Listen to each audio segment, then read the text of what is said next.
class. Now I hope you understood the phenomena of diffraction. Diffraction क्या होता है and how it is different from interference.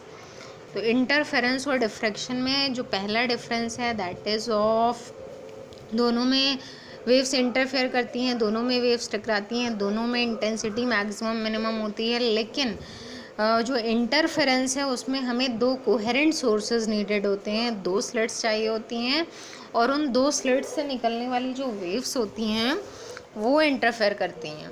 और यहाँ पर जो आपका डिफ्रैक्शन पैटर्न होता है तो डिफ्रैक्शन में हमें क्या होता है कि दो स्लिट्स नहीं नीडेड है, बल्कि ये जो डायग्राम है इस डायग्राम के अकॉर्डिंग जब हम चलते हैं तो यहाँ पर वही मोनोक्रोमेटिक लाइट का सोर्स है एस और उसके बाद हमें क्या नीडेड है, सिर्फ एक सिंगल स्लिट. उस एक सिंगल स्लिट के जो बहुत सारे पॉइंट्स हैं, क्योंकि यहाँ से जाने वाली जो वेव है वो यहाँ टकराती हैं और इसके जो बहुत सारे पॉइंट्स हैं वही बन जाते हैं different sources of secondary wavelets. तो अलग अलग दो कोहेरेंट सोर्सेज की नीड नहीं है, बल्कि इनसे ही बहुत सारी वेव्स निकलती हैं. और यहाँ ये जिस तरह के एरो लगाए गए हैं तो डिफरेंट वेव्स निकलेंगी जो सेम फेज में पहुँचेंगी, वो मैक्सिमम बनाएंगी, बाकी इसके आसपास जो है वो मैक्सिमा या मिनिमा बनते रहते हैं. तो एक डिफरेंस तो ये हुआ कि स्लिट जो है वो कोहेरेंट सोर्सेज नहीं है बल्कि एक ही सिंगल स्लिट है. दूसरा डिफरेंस ये होगा कि यहाँ पर जो हम स्टडी करते हैं, मैंने आपको कल बताया था कि दो टाइप्स के डिफ्रैक्शन होते हैं, एक फ्रेनेल और दूसरा फ्रॉनहोफर. तो आपके सिलेबस में जो है जो आपको स्टडी करना है वो डिफ्रैक्शन होता है फ्रॉनहोफर. फ्रॉनहोफर डिफ्रैक्शन का मतलब होता है कि फ्रॉनहोफर डिफ्रैक्शन में डिफ्रैक्शन पैटर्न को क्लियरली ऑब्जर्व करने के लिए कन्वर्जिंग लेंसेज की नीड होती है. यानी कि सोर्स और जो आपका सोर्स और जो आपका ये है स्लिट वाला जो स्क्रीन होता है जिसमें सिंगल स्लिट बनी है वो उसके बीच की गैपिंग ज़्यादा होती है. तो गैपिंग की वजह से क्या होता है कि रेज़ को यहाँ तक एक वेव फ्रंट एक बीम की तरह लाने के लिए एक लेंस चाहिए, अदरवाइज़ रेज़ डिफरेंट डायरेक्शन में स्प्रेड हो रही हैं. तो यहाँ पर एक लेंस चाहिए, कन्वर्जिंग लेंस. इसी तरह से जब ये स्लिट से बाहर निकलेंगी तब भी वो स्क्रीन के बाहर तक स्प्रेड हो जाएंगी, तो उनको स्क्रीन पर फोकस कराने के लिए फिर से एक लेंस चाहिए. जबकि फ्रेनल में क्या होता है, ये सारी चीज़ें पास में होती हैं, सोर्स, स्लिट वाला स्क्रीन और फाइनल स्क्रीन. फ्रॉनहोफर में तीनों के बीच की गैपिंग ज़्यादा होती है और उस गैपिंग की वजह से दो कन्वर्जिंग लेंसेज नीडेड होते हैं. तो ये डिफरेंस है आपका फ्रेनल और फ्रॉनहोफर डिफ्रैक्शन में. तो सबसे पहला डिफरेंस मैंने आपको इंटरफेरेंस और डिफ्रैक्शन के बीच बताया स्लिट्स का.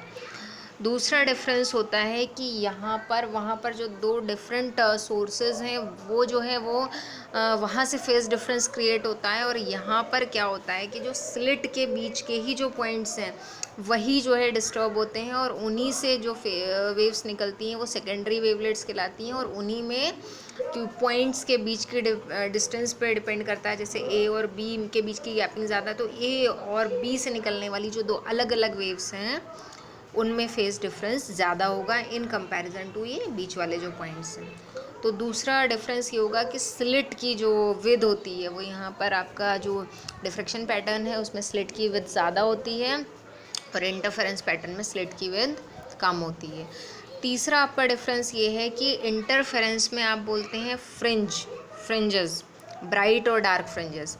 यहाँ पर फ्रिंज वर्ड यूज़ नहीं करेंगे और ब्राइट और डार्क वर्ड यूज़ नहीं करेंगे. यहाँ बोला जाता है मैक्सिमा या मिनिमा, मैक्सिमम या मिनिमम भी लिखा हो सकता है. तो यहाँ जो सेंटर पे आप बोलते हैं सेंट्रल ब्राइट फ्रिंज, वही केस यहाँ भी है. तो सेंट्रल ब्राइट की जगह इसको बोला जाता है सेंट्रल मैक्सिमम. ठीक है.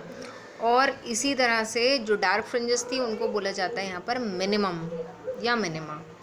तो central maximum is always it is maximum because centre पे आने वाली जितनी वेव्स होती हैं वो सेम फेज में होती हैं, तो सेंटर पे तो मैक्सिमा बनना ही है. उसके आसपास जो है पहला मिनिमा बनेगा. यहाँ पर अल्टरनेट है यहाँ भी पैटर्न. तो यहाँ मिनिमा बनता है, मिनिमा के बाद पता है आपको फिर से यहाँ दोनों साइड में मैक्सिमा बनेगा. तो याद रखिएगा सेंट्रल तो मैक्सिमम कहलाता है. सेंट्रल की यहाँ पर इंटेंसिटी सबसे ज़्यादा होती है. वहाँ पर जो आपने इंटेंसिटी डिस्ट्रीब्यूशन कर्व बनाया था उसमें आपको याद होगा कि इस तरह से सबकी इंटेंसिटी बराबर थी, ये सबके एम्पलीट्यूड्स बराबर आ रहे हैं. यहाँ ऐसा नहीं होता है. यहाँ पर जो पैटर्न बनता है वो इस तरह का बनता है, पहले वाले की इंटेंसिटी सबसे ज़्यादा और बाकी सबकी इंटेंसिटी कम होती जाती है उसके कंपैरिजन में. तो सेंट्रल मैक्सिमम की इंटेंसिटी सबसे ज़्यादा, और सेंट्रल मैक्सिमम के बाद जो दूसरा मैक्सिमम बनता है उसकी इंटेंसिटी कम, उसके बाद जितने बन रहे हैं सबकी इंटेंसिटी कम, और सबका जो नाम होता है वो होता है सेकेंडरी मैक्सिमा। ठीक है, सेंट्रल के बाद में जो बनेगा वो सेकेंडरी कहलाएगा। वहाँ पर सेंट्रल ब्राइट फ्रिंज, फिर फर्स्ट ब्राइट, फिर सेकेंड ब्राइट, लेकिन यहाँ पर ऑलरेडी सेकेंडरी वर्ड लगा हुआ है क्योंकि हमने पहला किसको माना है, सेंट्रल को। सेंट्रल मैक्सिमम बोलेंगे, उसके बाद अगर मान लीजिए इस मैक्सिमम की बात आप कर रहे हैं तो आप बोलेंगे फर्स्ट सेकेंडरी मैक्सिमा। उसके बाद ये हुआ आपका सेकेंड सेकेंडरी मैक्सिमा, तो उसका नाम ही सेकेंडरी मैक्सिमा है, बाकी उसका जो नंबर है उसके साथ आप बोल सकते हैं। जबकि मिनिमा में, क्योंकि सेंट्रल मिनिमा है ही नहीं, इसलिए मिनिमा डायरेक्ट बोला जाता है फर्स्ट मिनिमा या सेकेंड मिनिमा जो भी है। ठीक है, तो ये कुछ बेसिक कॉन्सेप्ट्स हैं जो आपको डिफ्रैक्शन पैटर्न में याद रखने हैं। तो फ्रेनेल और फ्रॉनहोफर डिफ्रैक्शन क्लियर हो गया। अब जो आपका ये डायग्राम बना है या फिर यहाँ से आपका फर्स्ट डेरिवेशन स्टार्ट हो रहा है।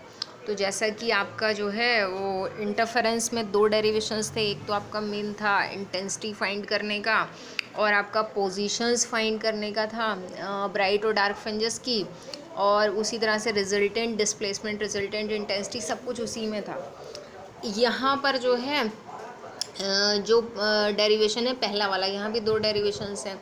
इंटरफेरेंस में पहला पोजीशंस का था और कंस्ट्रक्टिव और डिस्ट्रक्टिव इंटरफेरेंस यानी कि ब्राइट और डार्क फ्रिंजेस का था, और दूसरा फ्रिंज विड्थ का था।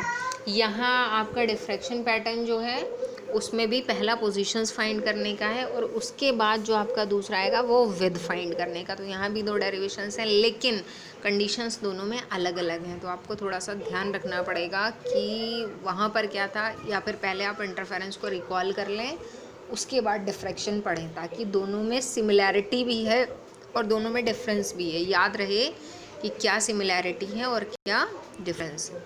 तो चलिए स्टार्ट करते हैं डायग्राम से। डायग्राम क्लियर होना बहुत इंपॉर्टेंट है, इसमें ज़्यादा कॉन्सेप्ट है। आपका वो इजी था इंटरफेरेंस, लेकिन आपका डिफ्रैक्शन उतना इजी नहीं है, बहुत ज़्यादा रीजनिंग वाला टॉपिक है। तो सबसे पहले जो फ्रॉनहोफर की कंडीशन थी दैट इज़ क्लियर। सबसे पहले आपका सोर्स हो गया मोनोक्रोमेटिक लाइट का, वहाँ से निकलने वाली जो वेवलेट्स हैं उनको कन्वर्ज कराने के लिए पहला कन्वर्जिंग लेंस L1 है।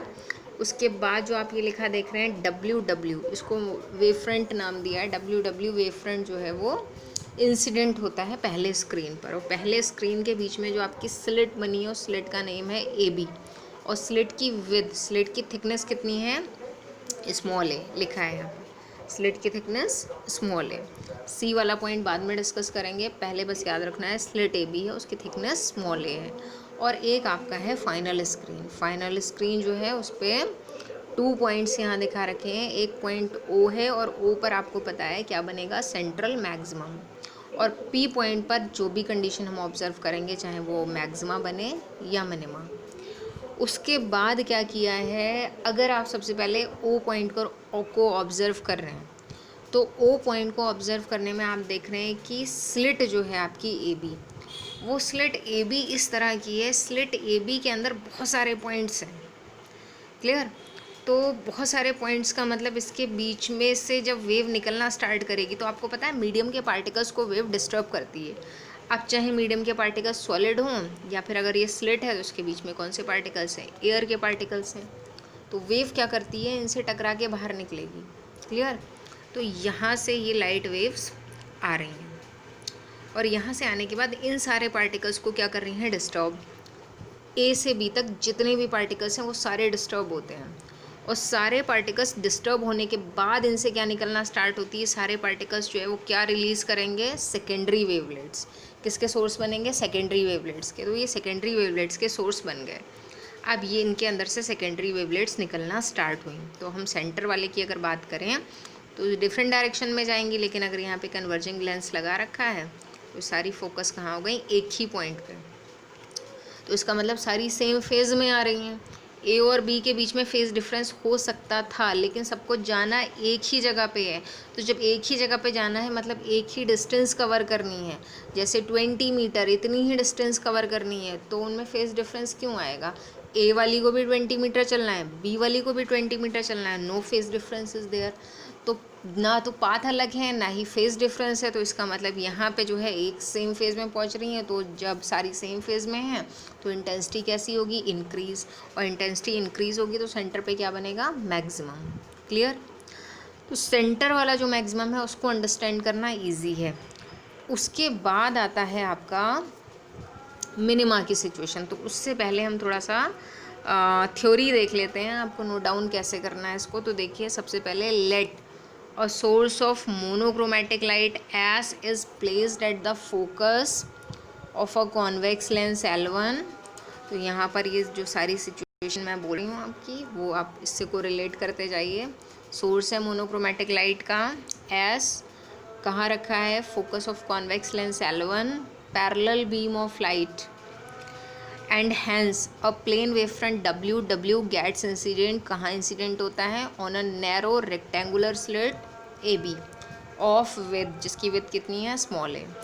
उसके बाद सेंट्रल मैक्सिमम को अगर आप डिफाइन करें या उसके आगे जो है डायग्राम में पार्ट वो देखें, तो according to Huygens theory all parts of the slit AB will become source of secondary wavelets. Clear? These wavelets spread out in all directions and causing diffraction of light. ठीक है, spread out होती हैं, diffraction करती हैं light का। और diffraction का मतलब वही कि जो स्लिट है उससे डिफरेंट डायरेक्शन में बैंड होकर स्क्रीन तक पहुंच रही है, स्क्रीन को इल्यूमिनेट कर रही हैं, कॉजिंग डिफ्रैक्शन ऑफ लाइट। उसके बाद आता है, this diffraction pattern is focused by a convex lens L2 on a screen. ये डिफ्रैक्शन पैटर्न किससे फोकस होता है, लेंस L2 से स्क्रीन पर। ठीक है, अब यहाँ से ये सिचुएशन आपकी जो है वो जो मैंने अभी एक्सप्लेन किया है सेंट्रल मैक्सिमम, उसकी सिचुएशन है। तो all the secondary wavelets going straight across the slit, ये थोड़ा सा स्पेलिंग स्टेक है यहाँ पर, ये आपको ठीक करना है, वर्ड ठीक कर लीजिएगा। अक्रॉस द स्लिट है SLIT स्लिट, और AB को कैपिटल लेटर में लिखिएगा, are focused at the centre point of the screen. ठीक है, तो स्लिट AB की जितनी भी वेवलेट्स हैं वो स्ट्रेट जा रही हैं और सेंटर वाले पॉइंट पे फोकस कर ली जाती हैं। The wavelets from any two corresponding points of the two halves, इसका मतलब कि कोई भी दो करस्पॉन्डिंग पॉइंट्स लें आप, जैसे पॉइंट A और पॉइंट B, दो हाफ्स का मतलब यहाँ पर ये है, बीच में एक C पॉइंट दिया है, उसको यहाँ पर छोड़ दीजिए, बस इतना समझिए, A से निकलने वाली और B से निकलने वाली जो वेवलेट्स हैं। ठीक है, any two corresponding points of the two halves of the slit reach the point O in the same phase. तो जो मैंने बताया सेम फेज में पहुँचेंगी, they add constructively to produce a central bright fringe. Condition is clear. ठीक है, तो ये आपको समझ में आ गया, यहाँ तक ये सेंट्रल मैक्सिमम है। अब आता है आपका पहला कोई भी पॉइंट जहाँ पर आपको मिनिमा बनाना है या मैक्सिमा बनाना है, वो बाद में डिस्कस करेंगे। अब अदर देन O, अगर वेव आती है दोनों जो आपके A और B पॉइंट्स है, क्योंकि मैक्सिमम डिस्टेंस पे A और B पॉइंट्स ही हैं। ठीक है, अभी C को अगर हम छोड़ दें, बहुत ध्यान से इसको समझिएगा कि स्लिट बड़ी सी है, एक पॉइंट है A, एक पॉइंट है B। ठीक है, अब कहाँ पे उनको फोकस होना है, P पॉइंट पे होना है। तो आप देख रहे हैं A से चलने वाली वेव, लेंस L2 लगाए, थोड़ी सी अपनी पोजीशन से नीचे आ जाएगी, कन्वर्ज हो जाएगी, P पॉइंट पर पहुंच जाएगी। उसने पाथ कितना कवर किया, AP। अब B से चलने वाली वेव, सबसे लास्ट वाली वेव को अगर आप देखें, मैक्सिमम कितना पाथ डिफरेंस हो सकता है। B से चलने वाली वेव यहाँ से जाएगी, कितना डिस्टेंस कवर करेगी, कितना पाथ कवर करेगी, BP। तो ये बात तो क्लियर है, A से P पॉइंट क्लोज है और B से P पॉइंट ज़्यादा डिस्टेंस पे है। तो पाथ डिफरेंस क्रिएट हो गया। कितना पाथ डिफरेंस क्रिएट हुआ, जैसे हम पहले फाइंड करते थे, BP माइनस AP। और कैसे हम फाइंड करते थे, A पॉइंट से हम यहाँ से एक परपेंडिकुलर ड्रॉ करेंगे। कहाँ तक ड्रॉ करेंगे, जहाँ भी आता है, जहाँ स्ट्राइक करता है ये BP वाली रे को, वो पॉइंट N है। ठीक है, तो आप ये लिखेंगे कि drawing AN perpendicular to the ray which is starting from B से स्टार्ट होने वाली रे पर AN एक परपेंडिकुलर आपने ले लिया। तो जो आपका ये एंगल बन रहा है, इसकी वजह से यहाँ पर पाथ डिफरेंस जो शो कर रहा है एंगल, तो वो एंगल यहाँ पर ये नीचे थीटा दिखा दिया गया। ठीक है, ये एंगल थीटा है, और इसी एंगल की वजह से अगर आप ज्योमेट्री लगाएं तो this angle also will be theta. ये एंगल भी थीटा है, आपका सेम एंगल है। तो पाथ डिफरेंस आपका कितना होगा, बी एन, ठीक है। और बी एन का मतलब क्या है, बी एन का मतलब है B P minus A P, इन दोनों के बीच का जो डिफरेंस है वो है आपका बी एन। अब ये बी एन आप कैसे फाइंड करेंगे, तो बी एन फाइंड करने के लिए आप देख रहे हैं ये है ट्राइंगल आपके पास, और उसमें ये 90 डिग्री का एंगल है, ये है आपका बी और ये है आपका एन, और ये ऊपर थीटा एंगल है। तो आपको फाइंड करना है बी एन, और बी एन इस ट्राइंगल का क्या हुआ, परपेंडिकुलर। परपेंडिकुलर के लिए ये वाली डिस्टेंस आपको पता है जो कि हाइपोटेनियस होगी ए, तो आप फॉर्मूला साइन थीटा का लगाएंगे, sine theta is equal to perpendicular upon hypotenuse, तो साइन थीटा हो जाएगा बी एन अपॉन ए, तो बी एन कितना हो जाएगा, ए साइन थीटा। ये कॉन्सेप्ट लगाना है, एक बार डायग्राम बिल्कुल ध्यान से देख लीजिए। आपका ए बी एन क्या है, एक राइट एंगल ट्राइंगल, उसमें एंगल ए जो बन रहा है ऊपर वो थीटा है, बी एन आपको फाइंड करना है, ए बी हाइपोटेनियस गिवन है, बी एन परपेंडिकुलर है इसका, तो B N is equal to A sine theta हो जाएगा, क्योंकि साइन थीटा यहाँ पर B N upon A B होगा, ठीक है। तो इतना मैंने लिखा है यहाँ पर। यहाँ वाला पैरा देखिए, let the secondary wavelets diffracted at an angle theta are focused at point P, point P पे जो फोकस हो रही है उनके लिए। The secondary wavelets start from different parts of the slit in same phase, but same phase में start हुई थी ए बी स्लिट से, but they reach the point P in different phases, चलते चलते उनमें फेज डिफरेंस क्रिएट हो गया। When we draw perpendicular A N from A on to the ray from B, जो बी से स्टार्ट हो रही है रे उस पर ए एन परपेंडिकुलर है, then the path difference between the wavelets from A and B will be, path difference P से show कर दिया, क्या फॉर्मूला हुआ, B P minus A P, क्या उसको लिख सकते हैं, ए बी साइन थीटा, यहाँ सिंबल बना दीजिएगा, I have no symbol here इसलिए मैंने थीटा वर्ड लिख दिया है, is equal to A sine theta, ठीक है। फिर हम स्टार्ट करेंगे positions of minima and maximum. So revise up to this, okay, thank you.